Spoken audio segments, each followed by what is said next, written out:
સુરત શહેરના real estate જગતમાંથી એક આઘાતજનક સમાચાર સામે આવ્યા છે. અગ્રણી બિલ્ડર અને ગેલાણી ગ્રુપના માલિક તુષાર ગેલાણીએ લાયસન્સવાળી રિવોલ્વરથી ગોળી મારીને આપઘાત કરવાનો પ્રયાસ કર્યો હતો. બિલ્ડર તુષાર ગેલાણીની દીકરીના લગ્ન લખાવાના હતા અને 5મી ફેબ્રુઆરીએ લગ્ન હતા. આરસી લગ્નની ખુશીઓની શરૂઆત થઈ રહી હતી. હાલ ઘણા મહેમાનોને ખબર ન હોવાથી ઘરે લગ્ન પ્રસંગમાં આવી રહ્યા છે. જોકે લગ્નને લઈને કરવામાં આવેલું ડેકોરેશન કાઢવાની શરૂઆત કરી દેવામાં આવી છે. જે લગ્નની શરણાઈ અને ઢોલ ઢબુકવાના હતા ત્યાં હાલ સન્નાટો છવાઈ જવા પામ્યો છે. મળતી માહિતી મુજબ આ ઘટના સુરતના પોશ ગણાતા સિટીલાઇટ વિસ્તારમાં બની હતી. બિલ્ડરે અગમ્ય કારણોસર રાત્રે આશરે 2 વાગ્યાના અરસામાં પોતાની લાયસન્સવાળી રિવોલ્વરથી એક રાઉન્ડ ફાયરિંગ કરી પોતાને જ ગોળી મારી હતી. ગોળીબારનો અવાજ સાંભળી પરિવારજનો દોડી આવ્યા હતા અને લોહીલુહાણ હાલતમાં તેમને તાત્કાલિક સારવાર માટે મહાવીર હોસ્પિટલ ખાતે ખસેડવામાં આવ્યા હતા. હાલમાં ડોક્ટરોની ટીમ દ્વારા તેમની સઘન સારવાર ચાલી રહી છે. અશોક પટેલ અધેવાડાએ જણાવ્યું હતું કે તુષારભાઈ ગેલાણી છે આપણા જોલી ગ્રુપના. તેમના ઘરે રાતના લગભગ 1:30 થી 2 વાગ્યાની આસપાસ આ ઘટના બની હતી. વહેલી સવારે મારા મિત્રનો ફોન આવ્યો એટલે અત્યારે અમે હોસ્પિટલ આવ્યા છીએ. એમની દીકરીના 4 અને 5 તારીખના મેરેજ છે અને તેની તૈયારીઓ ચાલતી હતી. પણ હવે રાતના સમયે તેમની સાથે કોઈ ન હોય ત્યારે પગલું ભર્યું હતું.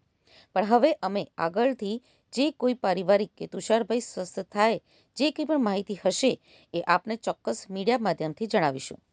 તુષાર ગેલાણી સુરતના રિયલ એસ્ટેટ માર્કેટનું ખૂબ જ મોટું અને આદરણીય નામ છે. તેમની company Gelani builders Gelani group અને 1990થી સુરતના બાંધકામ ક્ષેત્રે સક્રિય છે. તેમની મેઇન ઓફિસ સુરતના પાર્લે પોઈન્ટ ખાતે જોલી કોમ્પ્લેક્સમાં આવેલી છે.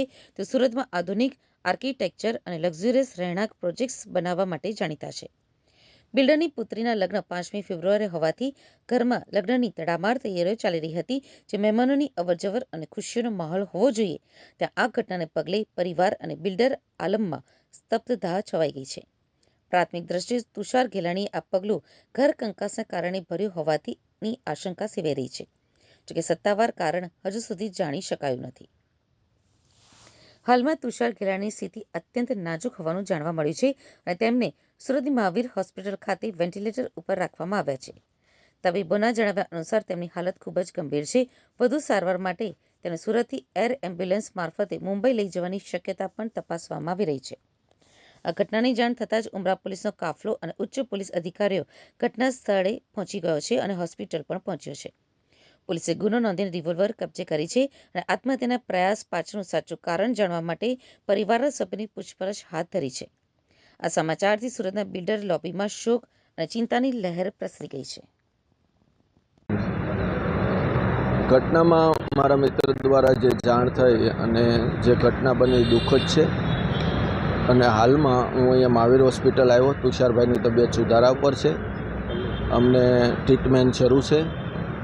હમણાં ડૉક્ટર જ્યારે 10 વાગે પાછા આવશે ત્યારે અપડેટ આપણને જાણ આવશે.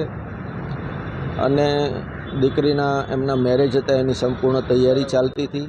પરિવાર તરફથી જે કાંઈ અપડેટ આવશે એ હું તમને ચોક્કસ જણાવીશ. અશોકભાઈ, પ્રાથમિક શું માની શકાય છે?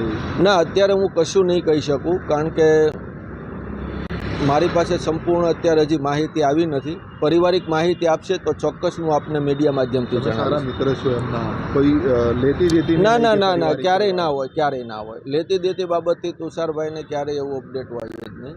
અને જે કાંઈ ઘટના બની છે એનાથી હું દુઃખી છું અને અત્યારે ભગવાનની કૃપા છે કે એમની તબિયત સુધારા ઉપર છે.